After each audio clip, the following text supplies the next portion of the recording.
Hello and welcome back everyone. तो हमने अपनी पिछली वीडियो में देखा कि कैसे ब्रिटिशर्स इंडिया में आए, कैसे उन्होंने अपना कॉलोनियल रूल सेटअप किया और कैसे उन्होंने हमारी इंडियन इकोनॉमी को एक स्टैग्नेंट इकोनॉमी बना दिया। हमारी इकोनॉमी उनके रूल में एक एग्रेरियन इकोनॉमी बन चुकी थी। एग्रेरियन इकोनॉमी वो होती है जो एग्रीकल्चरल ड्रिवन होती है। हमारे इंडिया की 85% से ज़्यादा पॉपुलेशन एग्रीकल्चरल सेक्टर में एंगेज थी। फार्मर, ज़मींदार, इन सबको बहुत एक्सप्लॉइट किया गया। तो आज हम इस वीडियो में यही पढ़ेंगे कि हमारे एग्रीकल्चरल सेक्टर को स्टैग्नेंट किन किन वजहों से किया गया। ब्रिटिशर्स ने ऐसा क्या किया कि हमारा एग्रीकल्चरल सेक्टर बिल्कुल स्टैग्नेंट हो गया, उसमें हमारे पास कोई अपॉर्चुनिटीज़ बची ही नहीं। तो पहला reason, land settlement system. Land settlement system था क्या? लैंड सेटलमेंट सिस्टम में जो ज़मींदार थे उन्हें फार्मर्स की सारी लैंड दे दी जाती थी। मतलब the rights of land were given to zamindars. Zamindars को नॉमिनल हेड बनाया जाता था और फार्मर्स से उनके सारे राइट्स छीन लिए जाते थे। तो एक बार इसकी डेफिनेशन पढ़ते हैं। Zamindars were made nominal heads and they collected revenue, जिस रेवेन्यू को हम लगान बोलते हैं, from farmers. Land ownership was transferred from farmers to zamindars. तो ज़मींदार ये लैंड रेवेन्यू लगान कलेक्ट करके ब्रिटिशर्स को एज टैक्स सबमिट करा करते थे।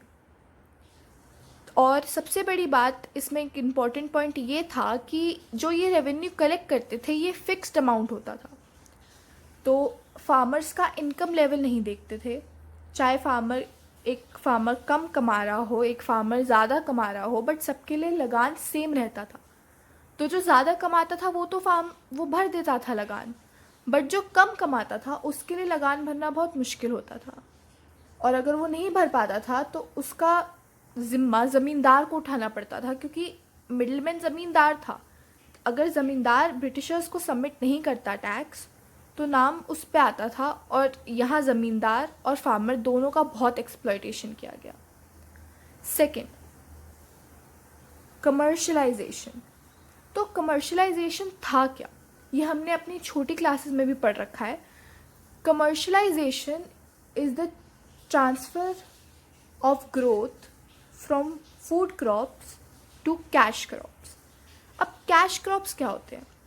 कैश क्रॉप्स वो क्रॉप्स होते हैं जो मार्केट में सेल करने के लिए उगाए जाते हैं, जिनसे हमें पैसा मिलता है।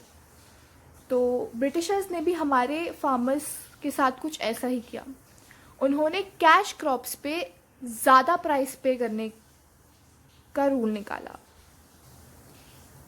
उन्होंने कैश क्रॉप जैसे कॉटन, जूट, इंडिगो, इन सब पे फार्मर्स को ज़्यादा प्राइस दिए ताकि फार्मर्स पैसों के लिए वही क्रॉप्स उगाएं, और वो crops as raw materials Britishers अपने ब्रिटेन में लेके जाते थे।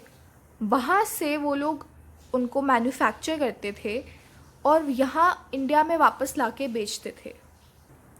अब इसके साथ प्रॉब्लम ये हुई कि हमारे कंट्री में फूड क्रॉप्स ग्रो होना बहुत कम हो गए थे। सब लोगों ने पैसों के लिए सिर्फ कैश क्रॉप्स उगाना शुरू कर दिया था। और सबसे ज़्यादा कैश क्रॉप एक इंडिगो करके था, जो ब्रिटिशर्स ने बहुत उगाने के लिए उनको फोर्स करा, because indigo as a raw material कपड़ों के लिए ब्रिटेन को चाहिए था। और अब इंडिगो के साथ ये प्रॉब्लम थी कि इंडिगो हमने बचपन में पढ़ रखा है कि इंडिगो अगर एक खेत में उग जाए तो उस खेत की सारी फर्टिलिटी ख़त्म हो जाती है, उस लैंड में आप और कुछ उगा नहीं सकते। सो हमारे पास लैंड ख़त्म होती जा रही थी और हमारे पास फूड क्रॉप्स की इतनी कमी आ गई थी कि हमारे इंडिया में फेमाइन्स आने शुरू हो गए थे। तो commercialization to grow crops for selling in the market. Farmers forced to grow cash crops, they were given high prices for cash crops, and Britishers used these crops as raw material. Next reason was low productivity. अब Britishers को हमारी economy से तो कोई मतलब था नहीं, उन्हें सिर्फ अपनी इकोनॉमी को आगे बढ़ाना था। तो उन्होंने हमारे किसी भी सेक्टर में ज़्यादा डेवलपमेंट या ज़्यादा इन्वेस्टमेंट करने की नहीं सोची।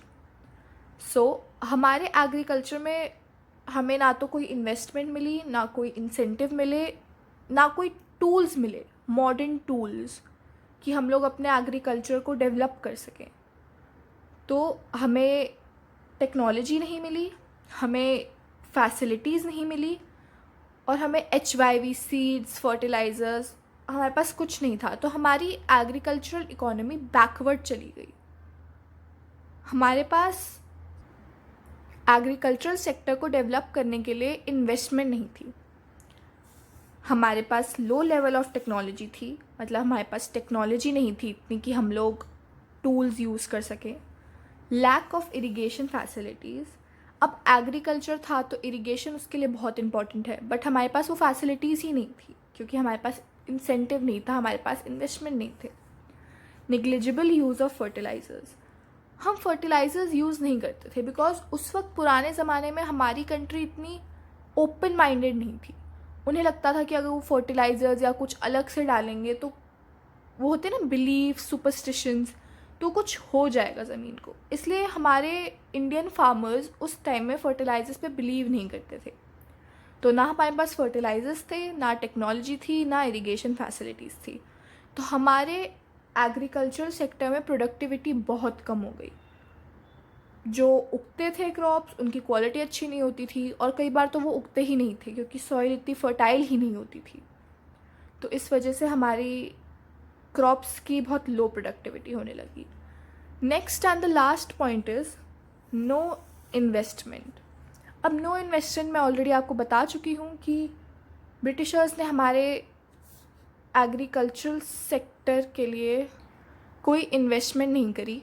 उन्हें सिर्फ अपने से मतलब था। उन्होंने हमारे लिए कोई डेवलपमेंट नहीं करी, ना उन्होंने हमें कभी कोई इंसेंटिव दिए। और जो बड़े फार्मर्स थे या जो शेयर क्रॉपर्स थे बड़े बड़े, उनके पास तो हो जाता था कि हाँ वो अपने लिए कुछ ना कुछ नए इरिगेशन फैसिलिटीज़ ले आए, कुछ नए टेक्नोलॉजी ले आए। बट जो छोटे फार्मर्स थे और जो छोटे शेयर क्रॉपर्स थे, उनके पास ना पैसे थे, ना उनके पास इतनी चीज़ें थी कि वो अपना एग्रीकल्चर प्रोड्यूस बढ़ा सकें। So that's it for this video. Next video में हम इंडस्ट्रियल सेक्टर के बारे में पढ़ेंगे। तो आई होप आप लोगों को ये वीडियो बहुत अच्छी लगी हो, आपके काम आई हो। So please like, share, subscribe to this video if you found this useful. Thank you so much.